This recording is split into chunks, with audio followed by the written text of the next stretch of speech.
Here is everything that changed in the 2024 North Carolina Standard Offer to Purchase and Contract.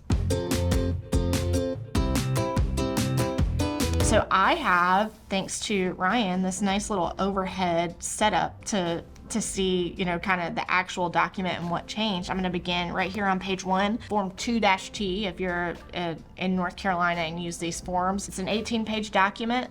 Don't worry, we don't have to go through every single page of it. But right on page 1, one of the first things that changed is before, anytime you talked about a date, it would say time being of the essence, which is, a legal way to say this date is important and matters and is material to the contract. So not abiding by that date is a significant portion of the contract and would be a breach of the contract.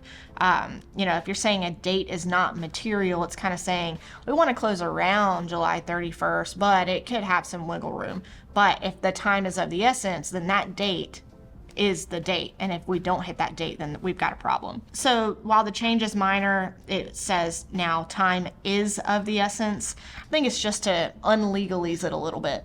Next, on page 2 of the standard form, in section I, due diligence fee, there's some language added here to say that seller or seller's agent may direct buyer in writing to make the due diligence fee payable to a party other than seller, as that term is defined herein, meaning in the contract, and seller agrees to be bound by such written direction. So the implication of that is typically the due diligence check is made out to whoever the names of the seller are that are listed on page 1 of that offer to purchase. But here it's saying that the seller could say, write the check to someone else and at our direction, and that's going to be sufficient to satisfy that due diligence if you agree to pay it. Now, we get questions of why would somebody do that? And there could be any number of reasons why a seller may decide to have you pay the due diligence fee to a different party.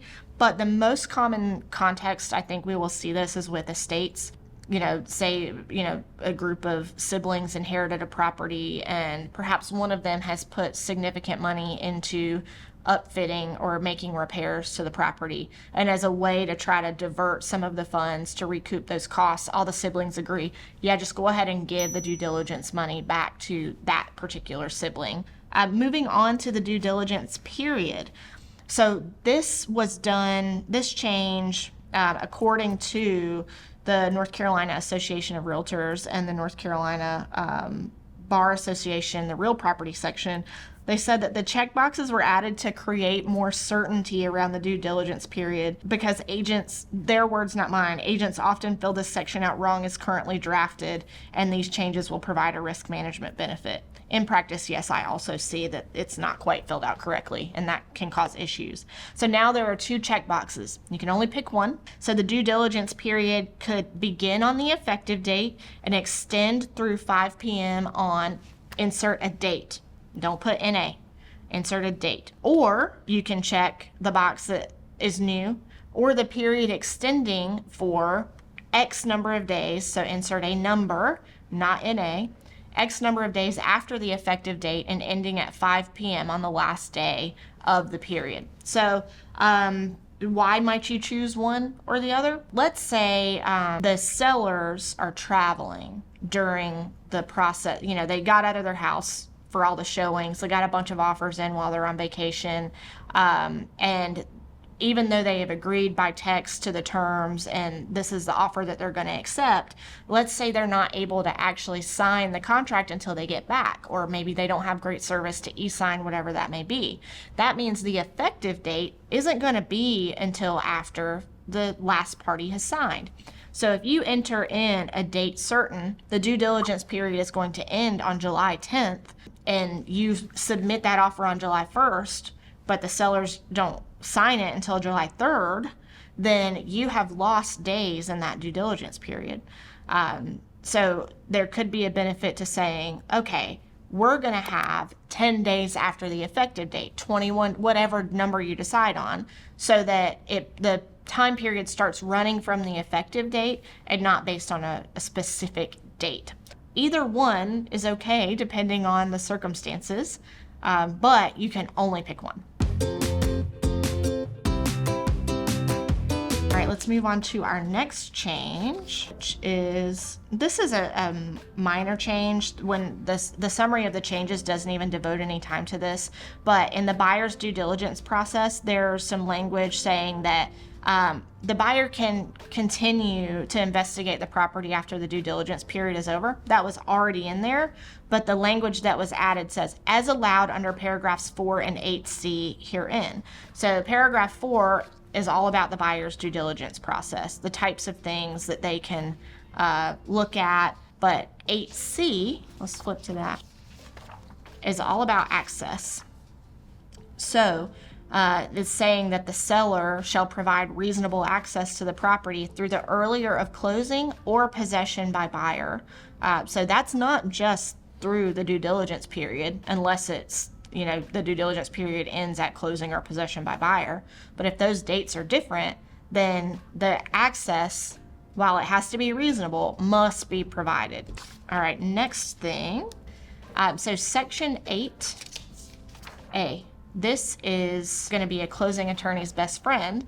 So it says, as soon as reasonably possible after the effective date, that the seller shall provide the closing attorney all the information that's needed to get the written statement from an HOA. So verification of the account that the dues are paid, there's no liens, etc. And it's saying that the seller is authorizing the closing attorney to request and get that written statement of seller's account. And it says, upon request from the closing attorney, seller shall immediately pay any fees charged by the owners association or HOA management company for such written statement. There is already an obligation in the contract for the seller to pay for that statement. What we're seeing here is, in reality, the sellers may refuse to pay for the statement or say, I'll pay it on the closing statement, but if they charge it up front, closing attorney, I don't know what to tell you, pay for it, and I'll pay you back at closing. And then things were never closed, something would terminate, and the closing attorney has advanced a seller's costs that they can't recoup. And because it's required to be paid by the seller, and the information's also required to be able to close if you have an HOA, this is making it a contractual obligation for the seller to not just promptly, but immediately pay any fees charged by the HOA. We already talked about the access to the property, but there were some words added in section 8C to say to conduct any due diligence. So before it said conduct due diligence, which I think maybe could have been misconstrued to say, all right, we can conduct due diligence, meaning through the period, not necessarily the process. So it's saying any due diligence, investigations, or inspections. Now, the next thing, these are only a few words added, but a very important implication here. Section 8H, governmental compliance. Before, this said, if a violation of governmental compliance, such as zoning, impervious, environmental protections, if a violation is discovered and identified after the effective date and prior to closing, that the seller had the option to cure the violation. And if the seller didn't cure the violation, then the buyer could either close or they could terminate and get their earnest money and due diligence back. Now it says if buyer establishes that a violation exists, then buyer must promptly notify seller, and then seller may have the opportunity to cure the violation.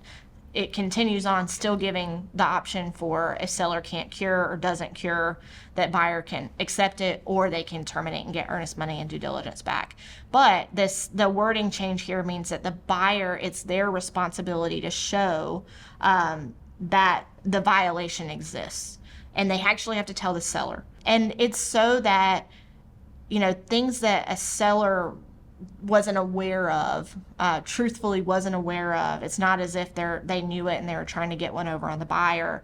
It gives some flexibility that the buyer can't just look at a pool and say, oh, it looks like it's over on the impervious. We're going to back out. You got to fix it. No, they have to show that there actually is a violation of some governmental compliance. And that might actually be, yes, indeed it is. That is our last change to the standard offer to purchase and contract. And if you will notice, Not a single one of those changes was because of the settlement. There are plenty of other North Carolina forms that changed because of the settlement, just not this one.